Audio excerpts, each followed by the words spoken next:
Hello guys, so papunta ako ngayon sa seminar about climate change. Ayan, nasa Barangay 183 Barangay Hall ho kami para mag-abang ng bus. At saka pagkarating ko, may bus na nag-aabang sa amin at nagsasakay na ng mga pasero. So papunta ho kami ng Maidas Hotel.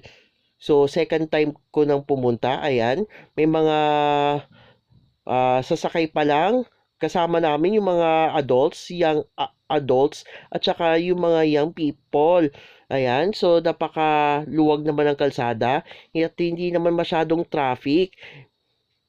At saka konti lamang yung mga participants na pumunta dahil yung iba may pasok. Pero nairaos pa rin ang seminar sa Midas Hotel. At ayan, so ito na nga yung Midas Hotel na lugar na isasagawa ang seminar. Ayan, pababa na kami niyan. Excited na yung mga kasama ko na makapasok sa Midas Hotel. Ito naman sa akin, second time ko na nung July kasi sa workshop para sa Microsoft. Diyan din ginawa sa Midas. At ngayon naman, ikalawang beses ko na dyan sa Midas. Ibang-ibang klase yung experience namin doon ha. At pagpasok ay hindi masyadong mahigpit. Binati kami ng mga tauhan at saka hindi masyadong mahigpit ang security guard dyan. At pagpasok mo dyan, napakaliwanag at sasalubong sa'yo ang nagagandahang mga chandeliers at mga kumikinang na mga ilaw. At meron pa palang bakery sa entrance at pagpasok ko namin sa function room. Talagang bubungad sa'yo ang napakaliwanag na mga ilaw at saka sobrang lamig at sobrang ginaw dahil sa lakas ng aircon. Talagang mapapadala ka ng jacket o ng sweater para maibsan lamang ang lamig. Ayan, so pagpasok namin, napakaluwag ng function room. Hindi kagaya ng iba dyan na sobrang sikip talaga. At saka talagang sobrang liwanag talaga ng ilaw dyan. At ayan, yung mga kasama ko, ito naman po yung table namin.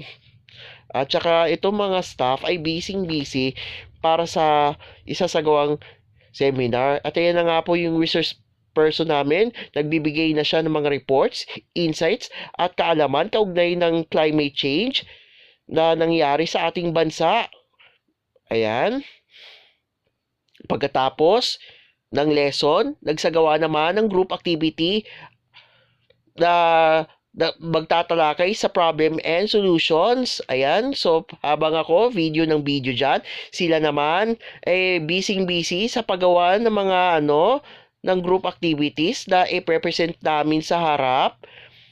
Tapos, ito naman si ate, kasama yung mga kasama namin, nagre-report, nagbibigay ng mga insights kaugnay ng climate change sa community at habang nagkakaroon ng talakayan, ang mga staff ng Midas Hotel, busy-busy sa pag-aanda ng tanghalian. Kudos sa inyo mga staff and crew. At ito naman, nagkakaroon ng talakayan sa mga participants at mga host ng climate change seminar. Ayan, so napaka very whelming ang talakayan and pagkatapos ng talakayan, pila-pila na ho kami dyan para sa tanghalian namin. So napakasarap ng pagkain dyan. So kasama namin yung mga Boy Scout, pila rin.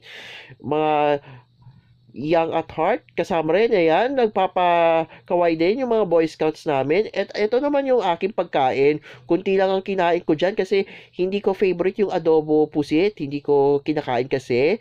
Ayan, pagkatapos ng tanghalian, ayun, nagpapalaro si SK Kagawad ng laro na hindi ko maintindihan. Naglaro kami niyan kanina. Natalo lang ako kasi hindi ko alam yan at saka nakakalito. Pero itong dalawang to, kinaya naman. Sana all. Ibang klase. At saka pagkatapos ng laro, nagbigay ng mensahe si Cap Alvin Zuniga na dumalo at siyang panauwing pandagal para sa climate change seminar. Nagbigay siya ng mga mahalagang mensahe at pagkatapos, ang SK chairwoman namin na pinakamaganda sa lahat, nagbigay rin ng mensahe. At pagkatapos niyan, nag-drawing na ho kami para sa poster making contest. Per group pa rin yan ha. So, gagawa ho kami ng poster. Sila naman nagdo-drawing at nagko-color-color. Ako naman, video ng video para may content. Ayan si ate, busy-busy sa pagbura. Ayan, pagkatapos ng presentation ng poster, nagsagawa naman ng awarding of certificates na magagamit namin in the future. Pagkatapos, hindi ko na nakunan yung iba pang mga detalye ng video. At pagkatapos yan, lumabas na kami sa function room matapos ang ilang oras. So, damang-dama pa rin yung lamig. Ayan, dala ko yung mga gamit ko habang palabas. At paglabas, ayan, nagpasalamat yung mga staff and patawid na kami niyan sakay ng bus na pabalik sa destinasyon na kung saan kami nag-meet. Ayan, so ayan yung sinakyan namin. Courtesy of Barangay 183 officials. Ayan. So, pagpasok namin dyan, madami ng mga pasahero, mga nauna sa amin. Hindi na, ayan, so bumiyahe na kami. Ilang minuto din kami nasak sa traffic. Pero okay lang, makakarating naman kami by 5 p.m. Ayan, so bumibiyahe na kami niyan. Napakadilim sa loob, pero okay naman. So ayan, yung Barangay 183, nakarating din kami ng maayos at matiwasay. So maraming salamat SK Chairwoman Ingrid Factuar at sa lahat ng bumubuo ng SK para sa isinagawang seminar para sa Climate Change Awareness Program na makakatulong sa mga kabataan ng Villamor. So, sa lahat ng mga kabataan na hindi nakadalo, isi-share namin itong mensahe na to. At ayan, pababa na ho kami niyan sa bus.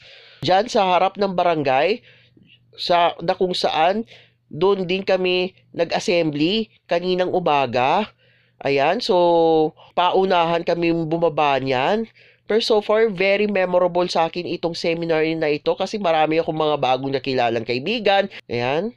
So that's all for today's